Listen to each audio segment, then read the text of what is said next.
कश्मीर और आतंकवादी हमले के बाद भारत और पाकिस्तान के बीच तनाव चरम सीमा पर है। इसके जवाब में भारत ने पाकिस्तान के साथ इंडस वाटर ट्रीटी को कैंसिल कर दिया है और पाकिस्तान ने भारत के साथ शिमला एग्रीमेंट को कैंसिल कर दिया है। दोनों पर हमारी वीडियोस चैनल पर है, आप लिंक डिस्क्रिप्शन में है, वहां जाकर ये वीडियोस दोनों देख सकते हैं। भारत ने पाकिस्तान के साथ न केवल इंडस वाटर ट्रीटी को कैंसिल कर दिया है, दोनों देशों ने एक दूसरे के नागरिकों के वीज़ा को रद्द करते हुए अटारी वाघा बॉर्डर को भी बंद कर दिया है। भारत और पाकिस्तान ने एक दूसरे के दूतावासों को भी राजनयिक और कर्मचारियों की संख्या में कटौती की है। आज हम आपके लिए 10 ऐसे एग्रीमेंट्स एंड ट्रीटीज़ लाए हैं जो भारत और पाकिस्तान के बीच में हुई हैं और जो बहुत ही इम्पॉर्टेंट है दोनों देशों के लिए। इसमें से जो फर्स्ट एग्रीमेंट है वो नेहरू लियाकत एग्रीमेंट है, जो कि 1950 में दिल्ली में हुआ था। इस एग्रीमेंट में ये डिक्लेयर किया गया था कि पड़ोसी देश और उनकी सरकारें यानी कि भारत और पाकिस्तान अपने अपने देशों में माइनॉरिटीज़ के हितों की रक्षा करेंगी। एग्रीमेंट में माइनॉरिटीज़ के राइट्स को सुरक्षा के मुद्दे पर दोनों सरकारें एक दूसरे के प्रति रिस्पॉन्सिबल होंगी, अकाउंटेबल होंगी। समझौते के प्रावधान में आवागमन की स्वतंत्रता और बिना किसी भेदभाव के रोजगार और इनके कार्यान्वयन की निगरानी के लिए माइनॉरिटीज़ कमीशन का गठन किया जाएगा। इस एग्रीमेंट पर पार्टीशन के बाद साइन किए गए थे और जब दोनों देशों में सांप्रदायिक हिंसा व्याप्त थी, भारत में जहां अपने देश में माइनॉरिटीज़ को फलने फूलने की पूरी आज़ादी दी, उनके लिए हर संभव प्रयास किया, वहीं पाकिस्तान ने अल्पसंख्यकों पर जमकर जुल्म ढाए। और हालात ये है कि आज़ादी के समय जो पाकिस्तान में हिंदू माइनॉरिटीज़ की संख्या थी वो अब बहुत ही कम रह चुकी है। सेकंड जो ट्रीटी है वो इंडस वाटर ट्रीटी है, जो कि 19 सितंबर 1960 को साइन की गई थी। इंडस वाटर ट्रीटी पर हमारी एक वीडियो है, लिंक डिस्क्रिप्शन में, आप वहाँ ये वीडियो देख सकते हैं। 19 सितंबर 1960 को भारत और पाकिस्तान के मध्य सिंधु रिवर सिस्टम के वाटर को लेकर एक ट्रीटी हुई थी। भारत के तात्कालिक प्रधानमंत्री पंडित जवाहरलाल नेहरू और पाकिस्तान के तात्कालिक राष्ट्रपति अयूब खान ने इस ट्रीटी पर 1960 में साइन किए थे। इंडस वाटर ट्रीटी के तहत वेस्टर्न 3 नदियों सिंधु, झेलम और चेनाब का 100% वाटर का राइट पाकिस्तान को दिया गया और ईस्टर्न 3 रिवर्स रावी, सतलुज और व्यास के पानी के यूज़ का 100% राइट भारत को दिया गया। इसी के साथ एक परमानेंट सिंधु कमीशन भी बनाया गया और ये ट्रीटी लगभग 65 इयर्स तक इफेक्टिव रही। अभी हाल ही में पहलगाम में हुए आतंकवादी हमले के चलते भारत ने इस ट्रीटी को सस्पेंड किया है। थर्ड जो एग्रीमेंट हुआ था वो था शिमला एग्रीमेंट, जो एग्रीमेंट 1971 में भारत और पाकिस्तान के युद्ध के बाद शिमला में भारत और पाकिस्तान के मध्य हुआ था। इस शिमला एग्रीमेंट पर भी हमारा एक वीडियो है, लिंक डिस्क्रिप्शन में है, आप वहां से वो वीडियो देख सकते हैं। शिमला एग्रीमेंट पर साइन करने वाले पाकिस्तान की तरफ से जुल्फिकार भुट्टो और भारत की तरफ से श्रीमती इंदिरा गांधी शामिल थी। समझौते में अन्य बातों के साथ साथ यह भी कहा गया कि कोई भी देश एक तरफा कार्यवाही नहीं करेगा और दोनों देशों के बीच में अगर कोई भी डिस्प्यूट्स होते हैं तो दोनों देश द्विपक्षीय वार्ता के माध्यम से उसको सुलझाएंगे और एलओसी का पूरा सम्मान करेंगे। पाकिस्तान द्वारा भारत में कराए गए आतंकवादी हमलों के बावजूद भारत के इंडस वाटर ट्रीटी कैंसिलेशन के जवाब में शिमला समझौते को रद्द कर दिया है। फोर्थ इसमें जो प्रोटोकॉल है वो है protocol on visit to religious places, यानी कि धार्मिक स्थलों की यात्रा के संबंध में प्रोटोकॉल।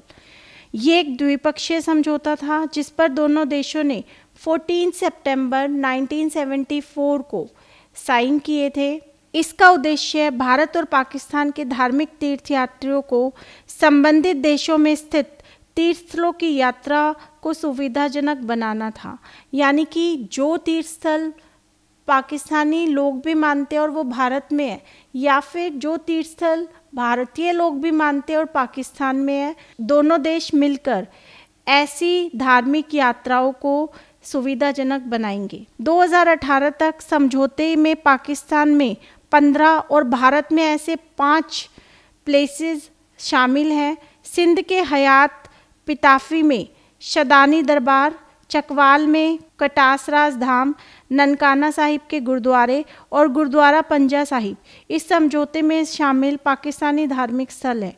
वहीं भारत में अजमेर शरीफ दरगाह, निजामुद्दीन दरगाह और अमीर खुसरो की कब्र की यात्रा के लिए पाकिस्तानियों को वीज़ा देने का प्रावधान किया गया है। इस प्रोटोकॉल के तहत किसी भी धार्मिक उत्सव के लिए 3000 सिख तीर्थयात्रियों को पाकिस्तान जाने की अनुमति है। इसी क्रम में जो 5th एग्रीमेंट है वो है agreement on the prohibition of attack on nuclear installations and facilities between India and Pakistan. यानी कि दोनों देशों के जितने भी परमाणु इंस्टॉलेशंस हैं उन पर दोनों देश हमला करने से बचेंगे। इस समझौते पर पाकिस्तान और भारत ने 31 दिसंबर 1988 को साइन किए थे। इसमें अन्य बातों के साथ साथ ये प्रावधान रखा गया था कि दोनों देश प्रत्येक कैलेंडर वर्ष की 1 जनवरी को अपनी परिभाषाओं के भीतर एक दूसरे को अपनी परमाणु प्रतिष्ठानों और सुविधाओं के बारे में सूचित करेंगे। इस संधि में यह भी कहा गया कि दोनों देशों को एक दूसरे की न्यूक्लियर इंस्टॉलेशंस पर अटैक करने से बचना चाहिए। साथ ही डायरेक्ट और इनडायरेक्ट रूप से ऐसी कोई भी एक्टिविटीज़ में शामिल नहीं होना चाहिए जो इन न्यूक्लियर इंस्टॉलेशंस को नष्ट करने से संबंधित हो। विदेश मंत्रालय के अनुसार ये एग्रीमेंट 27 जनवरी 1991 को इफ़ेक्टिव हुआ। भारत और पाकिस्तान 1992 से एवरी ईयर एक दूसरे के साथ अपनी न्यूक्लियर इंस्टॉलेशन से रिलेटेड जितनी भी लिस्ट है उनको एक्सचेंज करते हैं। इसी एग्रीमेंट में आगे चलकर एक और चीज़ भी शामिल की गई कि भारत और पाकिस्तान के बीच में जो समुद्री सीमा है उसे डिफ़ाइन नहीं किया गया है। इसी के चलते भारत के मछुआरे पाकिस्तान में और पाकिस्तान के मछुआरे भारत में ईजीली चले जाते हैं। तो दोनों देशों के बीच में एग्रीमेंट हुआ कि अगर ऐसी कोई भी बात होती है तो दोनों देश तुरंत कार्यवाही करते हुए एक दूसरे को इसकी सूचना देंगे और मछुआरों को पूरी सहायता की जाएगी, उन्हें काउंसलर अलाउ किया जाएगा और उनके अपने घर वापसी की प्रोसेस को जल्द से जल्द एग्जीक्यूट करेंगे। इसी क्रम में 6th एग्रीमेंट है agreement on prevention of violation of air space. इस एग्रीमेंट पर 6 अप्रैल 1991 को भारत और पाकिस्तान के मध्य दिल्ली में सिग्नेचर किया गया था। इसका उद्देश्य भारत और पाकिस्तान के बीच किसी भी आकस्मिक या अनजाने में हवाई क्षेत्र के उल्लंघन के जोखिम को कम करना था। दोनों देश ने सैन्य विमानों के लिए एक दूसरे के हवाई क्षेत्र के 10 किलोमीटर के भीतर उड़ान भरने से बचने के नियम स्थापित किए, जिसमें वायु रक्षा पहचान क्षेत्र भी शामिल है। इसमें यह भी कहा गया कि किसी भी देश के किसी भी विमान को पूर्व अनुमति के बिना दूसरे के हवाई क्षेत्र में प्रवेश करने की अनुमति नहीं है। कभी कभार उल्लंघन के बावजूद इस समझौते का काफ़ी हद तक सम्मान किया जाता है। पहलगाम के हमले के बाद भारत के कदमों के जवाब में पाकिस्तान ने आज ये घोषणा की है कि वह भारत के स्वामित्व वाली या भारत द्वारा संचालित सभी एयरलाइंस के लिए तात्कालिक प्रभाव से अपना एयर स्पेस बंद कर रहा है। इसी क्रम में 7th एग्रीमेंट है लाहौर डिक्लेरेशन। ये डिक्लेरेशन तात्कालिक भारतीय प्रधानमंत्री श्री अटल बिहारी वाजपेयी और तात्कालिक पाकिस्तानी प्रधानमंत्री नवाज शरीफ के बीच साइन हुआ था। उस समय वाजपेयी पाकिस्तान की यात्रा पर लाहौर पहुंचे थे और ये एग्रीमेंट लाहौर में साइन हुआ था। बैलिस्टिक मिसाइल्स की उड़ानों के परीक्षण के संबंध में एक दूसरे को प्रायर इंफॉर्मेशन प्रदान करने पर भी सहमति बनी। 1999 में ही करगिल युद्ध के साथ इस समझौते को तोड़ दिया था। इसी क्रम में जो 8th एग्रीमेंट है वो है agreement on pre notification of ballistic missiles test. इस एग्रीमेंट पर भारत और पाकिस्तान के बीच में 2005 में साइन किया गया था। इसमें कहा गया कि दोनों देश एक दूसरे को किसी भी भूमि या समुद्र से जो बैलिस्टिक मिसाइल चलाई जाएगी के उड़ान की परीक्षण की अग्रिम सूचना देनी होगी। यानी कि अगर कोई भी देश किसी भी बैलिस्टिक मिसाइल का परीक्षण करना चाहता है तो वो एक दूसरे को प्रायर इंफॉर्मेशन देंगे।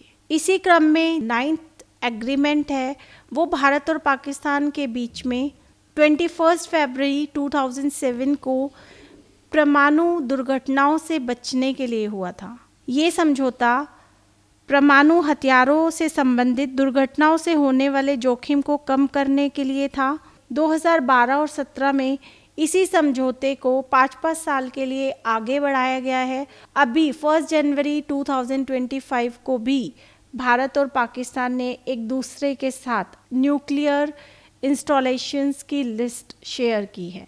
इसी कड़ी में जो 10th एग्रीमेंट हुआ वो नवंबर 2003 में भारत और पाकिस्तान के मध्य LOC को लेकर एग्रीमेंट हुआ, जो कि सीज फायर ऑन LOC से रिलेटेड एग्रीमेंट था। पाकिस्तान समय समय पर इस समझौते का उल्लंघन करता रहता है और समय समय पर भारत पाकिस्तान को जवाब भी देता है।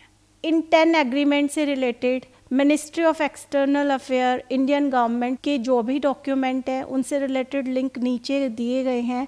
आप इन सारे एग्रीमेंट्स को पढ़ सकते हैं और आप हमारे चैनल को लाइक, शेयर एंड सब्सक्राइब करें ताकि फ्यूचर में आपको ऐसी ही इंफॉर्मेटिव वीडियोस मिलती रहें। Thank you.